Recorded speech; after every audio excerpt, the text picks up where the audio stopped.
Item ಯಾವುದೇ ಇರಲಿ try ಮಾಡಿ ಆಚಿ ಚಿಕನ್ ಮಸಾಲಾ. ಶಾಲಾ ಕಾಲೇಜುಗಳಲ್ಲಿ ಸಮವಸ್ತ್ರ ಯಾಕೆ ತಂದಿದ್ದಾರೆ? ಮಕ್ಕಳಲ್ಲಿ ಸಮಾನತೆ ಇರಬೇಕು, ಭೇದ ಭಾವ ಕಾಣಿಸಬಾರದು, ಧರ್ಮದ ವಿಚಾರಕ್ಕೆ ಸಂಬಂಧಪಟ್ಟಂತೆ ತಿಳುವಳಿಕೆಗಳು ಬೇಡ ಆರಂಭಿಕ ಹಂತದಲ್ಲಿ ಅನ್ನೋ ಕಾರಣಕ್ಕೆ ಸಮಾನತೆಯ ದೃಷ್ಟಿಯಿಂದಲೇ ಶಾಲಾ ಕಾಲೇಜುಗಳಲ್ಲಿ ಕಂಪಲ್ಸರಿ ಸಮವಸ್ತ್ರವನ್ನ ತಂದಿರೋದು. ಸಮವಸ್ತ್ರ ಹಾಕೊಂಡೇ ಬರಬೇಕು. ಈ ಜಾತಿ ಧರ್ಮ ಪಕ್ಕಕ್ಕಿಡಿ, ಬದಲಾಗಿ ಬಡವರು ಶ್ರೀಮಂತರು ಇದ್ಯಾವುದು ಕೂಡ ಮಕ್ಕಳ ಮನಸ್ಸಿನ ಮೇಲೆ ಪ್ರಭಾವ ಬೀರಬಾರ್ದು ಅನ್ನೋ ಕಾರಣಕ್ಕೇನೆ ಸಮವಸ್ತ್ರ ತಂದಿರೋದು. ಸಮಾನತೆ ಇರಲಿ ಮಕ್ಕಳಲ್ಲಿ ಅಂತ, ಅಲ್ಲೇ ವಿಷ ಬೀಜ ಬಿತ್ತೋ ಕೆಲಸ ಆಗಬಾರ್ದು ಅಂತ. ಸೊ ಈಗ ಈ ಎಲ್ಲ ವಿಚಾರಗಳನ್ನ ಬಿಟ್ಟು ನಮ್ಮ ರಾಜಕೀಯ ನಾಯಕರು ಏನು ಮಾಡ್ತಿದ್ದಾರೆ ಗೊತ್ತಾ? ಈ ಸಮವಸ್ತ್ರ, ಧರ್ಮ, ಜಾತಿ ಅಂತೆಲ್ಲ ಬಂದಾಗ ರಾಜಕೀಯವಾಗಿ ತಮ್ಮ ಬೇಳೆ ಬೇಯಿಸ್ಕೊಳ್ಳೋಕೆ ಮುಂದಾಗ್ತಾರೆ. ಈ ಹಿಂದೆ 2022ರಲ್ಲಿ ಬಿಜೆಪಿ ಸರ್ಕಾರ ಹಿಜಾಬ್ ಧರಿಸ್ಕೊಂಡು ಬಂದ್ರು ಅನ್ನೋ ಕಾರಣಕ್ಕೆ ಹಿಜಾಬ್ ಹಾಕೊಂಡು ಬರಂಗಿಲ್ಲ, ಅದನ್ನ ಬ್ಯಾನ್ ಮಾಡಿದ್ದೀವಿ ಅಂತ ಆದೇಶ ಮಾಡ್ತು. ಹಾಗಾಗಿ ಶಾಲಾ ಕಾಲೇಜುಗಳಲ್ಲಿ ಹಿಜಾಬ್ ಧರಿಸೋ ಹಾಗೆ ಇಲ್ಲ. ಪ್ರಮುಖವಾಗಿ ಮಂಗಳೂರಿನ ಒಂದು ಶಾಲಾ ಕಾಲೇಜಲ್ಲಿ ಆಗಿರುವಂತಹ ಬೆಳವಣಿಗೆ ಅದು. ಹಿಜಾಬ್ ಧರಿಸ್ಕೊಂಡು ಬಂದ್ರು ಅನ್ನೋ ಕಾರಣಕ್ಕೆ ಕೆಲ ಹಿಂದೂ ಅವರು ನಾವು ಕೇಸರಿ ಶಾಲಾ ಹಾಕೊಂಡು ಬರ್ತೀವ್ರಿ, ನಮಗೂ ಅವಕಾಶ ಮಾಡಿಕೊಡಿ ಅಂದ್ರು. ಅಲ್ಲಿ ಗಲಾಟೆ ಗದ್ದಲಗಳ ಏರ್ಪಾಡಾಯಿತು. ಹಾಗಾಗಿ ಸರ್ಕಾರ ಅಲರ್ಟ್ ಆಯಿತು, ಒಂದು ನಿಷೇಧ ಮಾಡಿ ಆದೇಶವನ್ನು ತಂತು. ಹೈಕೋರ್ಟ್ ಮೆಟ್ಟಿಲು ಹತ್ತಿದ್ರು. ಹೈಕೋರ್ಟಲ್ಲೂ ಕೂಡ ರಾಜ್ಯ ಸರ್ಕಾರದ ಆದೇಶನೇ ಕರೆಕ್ಟ್ ಆಗಿದೆ ಅಂತ ಆದೇಶವನ್ನು ಎತ್ತಿ ಹಿಡಿತು. ತದನಂತರದಲ್ಲಿ ಈ ಕೇಸ್ ಈಗ ಅಟ್ ಪ್ರೆಸೆಂಟ್ ಸುಪ್ರೀಂ ಕೋರ್ಟ್ನಲ್ಲಿದೆ. ಅದರ ಮಧ್ಯದಲ್ಲೂ ಕೂಡ ಕಾಂಗ್ರೆಸ್ ಅಧಿಕಾರಕ್ಕೆ ಬರೋಕು ಮುನ್ನ ಮುಸ್ಲಿಂ ಸಮುದಾಯದವ್ರಿಗೆ ಕೊಟ್ಟಿರುವಂತ ಆಶ್ವಾಸನೆಗಳಿತ್ತಲ್ಲ, ಅದರಲ್ಲಿ ಹಿಜಾಬ್ ಕೂಡ ಒಂದು. ಅದನ್ನ ವಾಪಸ್ ತರ್ತೀವಿ, ಡೋಂಟ್ ವರಿ, ನಿಮ್ ಜೊತೆಗೆ ನಾವಿದ್ದೀವಿ ಅಂತ ಹೇಳಿದ್ರಲ್ಲ, ಆ ಬೇಡಿಕೆಗಳನ್ನ ಕೂಡ ಈಡೇರಿಸಲಿಲ್ಲ ಅಂತ ನಿನ್ನೆ ಮುಸ್ಲಿಂ ಮುಖಂಡರೆಲ್ಲ ಸೇರ್ಕೊಂಡು ಒಂದು ಸುದ್ದಿಗೋಷ್ಠಿ ಮಾಡಿದ್ರು. ಸುದ್ದಿಗೋಷ್ಠಿಯಲ್ಲಿ ಸಾಲು ಸಾಲು ಆರೋಪಗಳು, ಸಾಲು ಸಾಲು ಅಸಮಾಧಾನಗಳನ್ನ ಅದನ್ನ ಸರಿ ಮಾಡೋದಕ್ಕೆ ಬಂತಪ್ಪ ರಾಜ್ಯ ಸರ್ಕಾರ. ಹಿಜಾಬ್ ಆದೇಶ ರದ್ದಿತ್ತಲ್ಲ, ಅದನ್ನೇ ನಾವು ರದ್ದು ಮಾಡ್ತಾ ಇದೀವಿ, ಆದೇಶವನ್ನ ಆರಾಮಾಗಿ ಹಿಜಾಬ್ ಹಾಕೊಂಡು ಹೋಗಿ ಅಂತ. ಈಗ ಅಗೇನ್ ರಾಜ್ಯದಲ್ಲಿ ಹಿಜಾಬ್ ವರ್ಸಸ್ ಕೇಸರಿ ಶಾಲು ಅನ್ನುವಂಥ ಪರಿಸ್ಥಿತಿ ನಿರ್ಮಾಣ ಆಗುತ್ತಾ? ಇದು ರಾಜಕೀಯ ಬೇಳೆ ಬೇಯಿಸ್ಕೊಳ್ಳೋಕೆ ಯಾಕೆ ಮಕ್ಕಳನ್ನ ಬಲಿ ಕೊಡ್ತಿದ್ದೀರಿ, ಅವರ ಭವಿಷ್ಯ ಬಲಿ ಕೊಡ್ತಿದ್ದೀರಿ? ಈ ಪ್ರಶ್ನೆಯನ್ನ ಹುಟ್ಟು ಹಾಕ್ತಾ ಇದೆ. ಇದ್ರ ಬಗ್ಗೆ ಇವತ್ತು ಸುದೀರ್ಘವಾಗಿ ಚರ್ಚೆ ಮಾಡೋಣ. ಇದೆ ಈ ಹೊತ್ತಿನ ವಿಶೇಷ. ಸ್ಕೂಲ್ಗಳಲ್ಲಿ ಹಿಜಾಬ್ ಸರಿನಾ ತಪ್ಪಾ?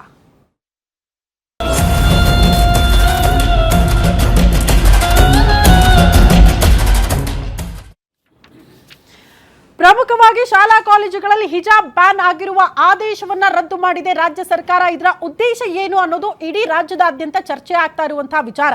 ಬಿಜೆಪಿ ನಾಯಕರು ಕೆಂಡ ಕಾರ್ತಿದ್ದಾರೆ ಈ ಆದೇಶಕ್ಕೆ ಸಂಬಂಧಪಟ್ಟಂತೆ. ಇದು ರಾಜಕೀಯವಾಗಿ ವಾಕ್ಸಮರಕ್ಕೆ ಕಾರಣ ಆಗ್ತಾ ಇರುವಂತಹ ವಿಚಾರ ಒಂದು ಕಡೆ ಆದ್ರೆ, ಮಕ್ಕಳ ಭವಿಷ್ಯದ ಚಿಂತೆ ನಮಗೆ ಕಾಡ್ತಾ ಇರೋದು, ಮಕ್ಕಳ ಮನಸ್ಸಲ್ಲಿ ವಿಷ ಬೀಜ ಬಿತ್ತೋ ಕೆಲಸ ಆಗ್ತಾ ಇದೆಯಲ್ಲ, ಇದನ್ನ ಯಾರು ಸರಿ ಮಾಡ್ತೀರಿ?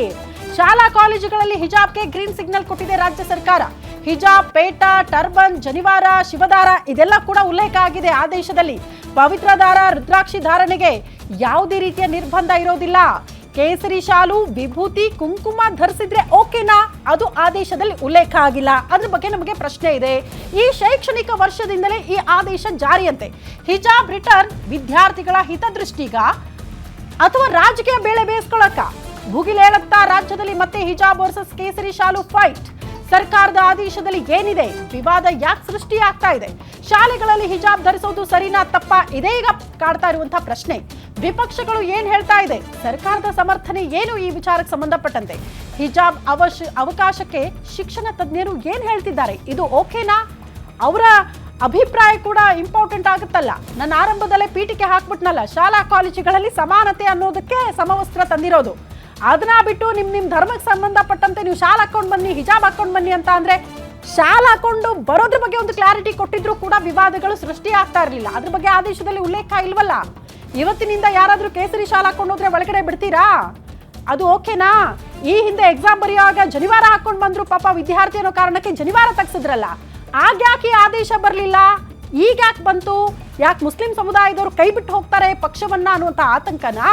ದಾವಣಗೆರೆ ದಕ್ಷಿಣದಲ್ಲಿ ಒಳ ಏಟು ಬಿತ್ತಲ್ಲ, SDPI ಅಭ್ಯರ್ಥಿಗೆ 19,000 ಓಟ್ಗಳು ಹೋಯ್ತು ಅನ್ನೋ ಕಾರಣಕ್ಕೆ ಆತಂಕ ಶುರುವಾಯ್ತಾ? ಅಗೇನ್ ಸಮುದಾಯದ ಓಲೈಕೆ ರಾಜಕಾರಣ ನಡೀತಾ ಇದೆಯಾ? ಈ ಪ್ರಶ್ನೆ ಇದೆ. ಇದ್ರ ಬಗ್ಗೆನೇ ಇವತ್ತು ಸುದೀರ್ಘವಾಗಿ ಚರ್ಚೆ ಮಾಡೋಣ.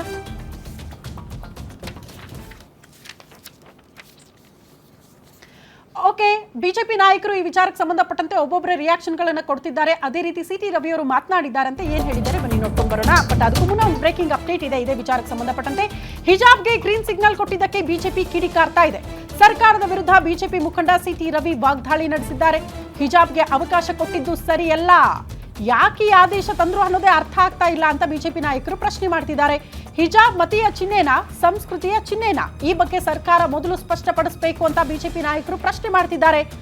ಹಂಗಂತ ಬಿಜೆಪಿ ನಾಯಕರು ಎಲ್ಲದರಲ್ಲೂ ಸರಿಯಾಗಿದಾರ ಅಂದ್ರ ಅಲ್ಲ.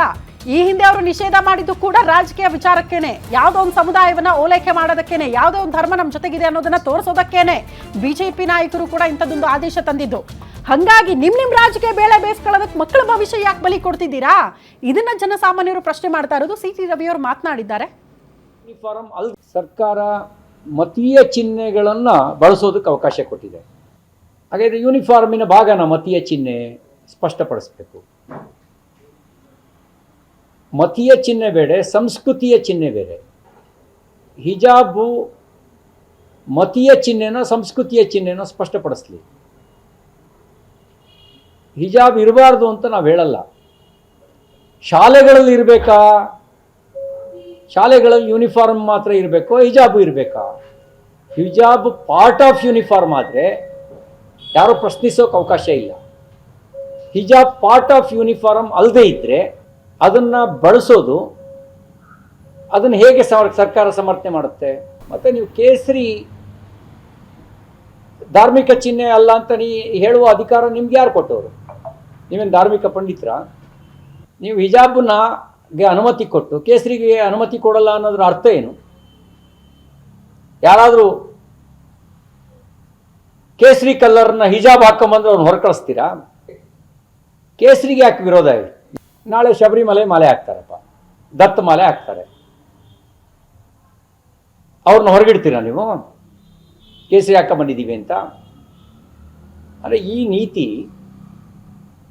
ನನಗನ್ಸುತ್ತೆ ನಿಮ್ಮ ಶಾಲಾ ಯೂನಿಫಾರ್ಮಿಗೆ ತಕ್ಕ ನೀತಿ ಅಲ್ಲ ಅಂತ ಅನ್ನಿಸ್ತಾ ಇದೆ. ಇಂತಹ ತಾಲಿಬಾನಿಗಳ ಒತ್ತಡಕ್ಕೆ ಕಾಂಗ್ರೆಸ್ ಮಣಿದಂತೆ ಕಾಣ್ತಾ ಇದೆ. ಇದನ್ನು ಒಪ್ಕೊಳ್ಳೋಕ್ಕೆ ಸಾಧ್ಯ ಇಲ್ಲ. ನೀವು ವಿದ್ಯಾರ್ಥಿಗಳ ಮನಸ್ಸಿನಲ್ಲಿ ಸಮಾನತೆಯನ್ನು ತರೋದ್ರ ಬದಲಿಗೆ ಮತೀಯ ಕಾರಣದ ವಿಭಜನೆಯನ್ನು ಮಾಡ್ತಾ ಇದ್ದೀರಿ. ಈ ಮತೀಯ ವಿಭಜನೆ